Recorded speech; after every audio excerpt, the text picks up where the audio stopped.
Iqembu lomkhonto wesizwe seliveze ukuba lizozama kulempi efakwe liqembu leDA lifaka enkantolo yase-Western Cape ifike yavumelana nalo leli qembu ukuba umnumzane John Hlophe noma uDr John Hlophe engavunyelwa ukuba angene kwi-JSC. Ngalokho-ke iqembu leDA liphinde lanezelela ngokuthi lisazoqhubeka nokuyilwa lempi nalo enkantolo lokuba angavunyelwa nakancane ukuba angene. Bafuna-ke nanokuthi angabi ngisho imember yasephalamende, lithi nje lizoqhubeka ukukhipha abantu abafana noJohn Hlophe lapha ephalamende nasekhundleni eyifana nayo iJSC. OweDA uyachaza ukuthi ke yini elandelayo kulolu daba. We've got to be guided by the courts now, so hopefully the courts will give a clear indication of their opinion on this, and then if it is unconstitutional to do this, what we believe it is, if you look at the clauses in the Constitution that demands of the National Assembly to act in the interest of the independence of the judiciary,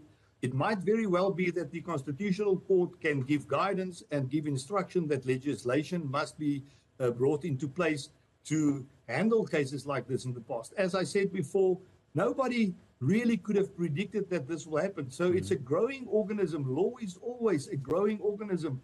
And as things occur, you've got to make provision for that. And we hope that in the end, it will be a judgment of such nature that the National Assembly will be given instructions to change the laws and to make it clear that you cannot serve on the Judicial Services Commission if you have been an impeached judge.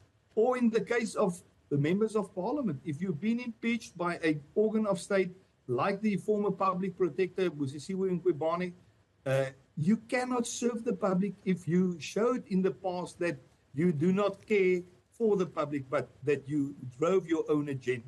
By doing what we have done here now, by speaking out when we see things that are wrong, we were, from the beginning, we voted in the National Assembly against this matter. We made our voice clear on that. We immediately approached the courts.